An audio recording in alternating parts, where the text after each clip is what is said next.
జిల్లా తిరువూరు నియోజకవర్గం తిరువూరులో రా కదలిరా భారీ బహిరంగ సభ టీడీపీ జనసేన కాంబినేషన్ లో సూపర్ హిట్ అయింది. తిరువూరు బైపాస్ రోడ్ మొత్తం పసుపు రంగు జెండాలతో బ్యానర్లతో జనసంద్రంగా మారింది.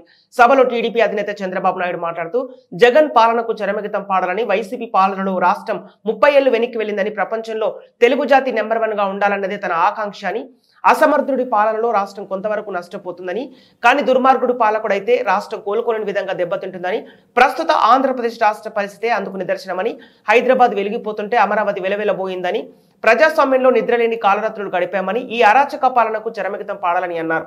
రాష్ట్రాన్ని కాపాడుకునేందుకు రా కదలిరా అంటూ ప్రజలకు పిలుపునిచ్చారు. తెలుగు జాతి గ్లోబల్ నాయకులుగా ఎదిగేందుకు టీడీపీ తోడ్పడిందని, తెలుగు ప్రజలు ప్రపంచ రాజకీయాల్లో రాణించే పరిస్థితి వస్తుందని చంద్రబాబు చెప్పారు.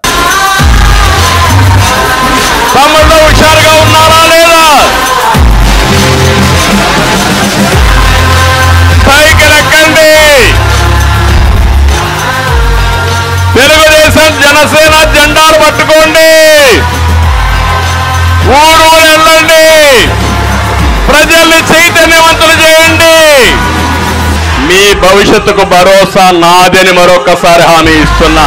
సిద్ధమా అని మిమ్మల్ని అడుగుతున్నా.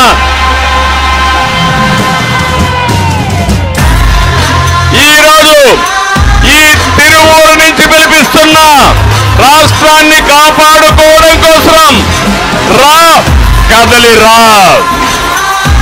ఇది నా కోసం కాదు, తెలుగుదేశం పార్టీ కోసమే కాదు, పవన్ కళ్యాణ్ కోసమే కాదు, జనసేన పార్టీ కోసం కాదు, 5 కోట్ల ప్రజల కోసం పిలిపిస్తున్నా. రా కదలి రా. వస్తారా అని మిమ్మల్ని అడుగుతున్నా. బాధ్యత తీసుకుంటారా అని మిమ్మల్ని అడుగుతున్నా. సిద్ధంగా ఉన్నారా అని మిమ్మల్ని అడుగుతున్నా. తెలుగుదేశం జనసేన ప్రభుత్వం రావాలి, ఈ సైతాన్ ప్రభుత్వం పోవాలి, అప్పుడే సాధ్యం. వెలువలబోయింది. ఎవరు కారణం దీనికి? ఎవరు కారణం అని మిమ్మల్ని అడుగుతున్నా. జగన్ రివర్స్ పాలన రాష్ట్రాన్ని 30 సంవత్సరాలు ఎదికి తీసుకెళ్లిపోయాడు. మామూలుగా కాదు, మళ్ళీ కోలుకోలేని దెబ్బతీశాడు. ఈరోజు ఈ తిరువూరు నుంచి పిలిపిస్తున్నా, రాష్ట్రాన్ని కాపాడుకోవడం కోసం రా కదలి రా. ఇది నా కోసం కాదు, తెలుగుదేశం పార్టీ కోసమే కాదు, పవన్ కళ్యాణ్ కోసమే కాదు, జనసేన పార్టీ కోసం కాదు, 5 కోట్ల ప్రజల కోసం పిలిపిస్తున్నా. రా కదలి రా. వస్తారా అని మిమ్మల్ని అడుగుతున్నా. బాధ్యత తీసుకుంటారా అని మిమ్మల్ని అడుగుతున్నా. సిద్ధంగా ఉన్నారా అని మిమ్మల్ని అడుగుతున్నా. ఉన్నామంటే పిడికిలు బిగించి చూపేయండి.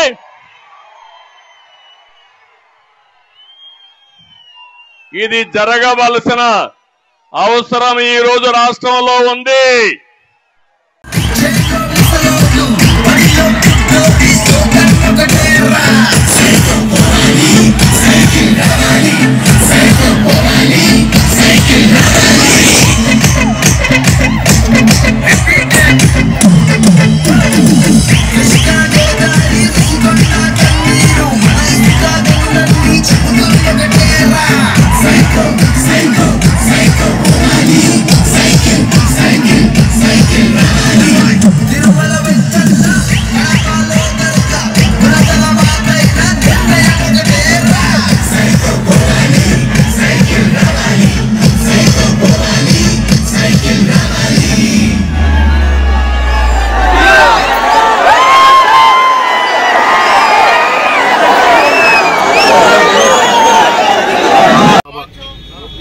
తిరువూరు చరిత్రలో కనివిని ఎరుగని రీతిలో జరిగింది.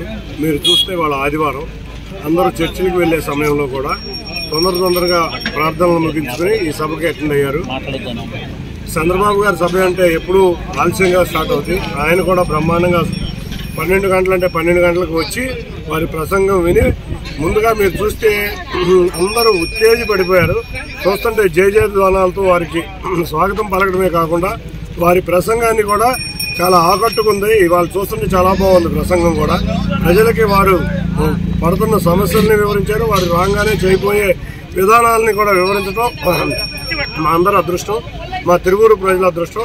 ఈ సభను ఇంత దిగ్విజయంగా చేసినందుకు మా నాయకులకి, కార్యకర్తలకి గత 3 రోజులు మాకు చాలా తక్కువ సమయం వచ్చింది. మీరు చూస్తే 3 రోజులే మాకున్న సమయం. ఈ 3 రోజులు అంటే వాళ్ళు తీసేస్తే 2 రోజులే.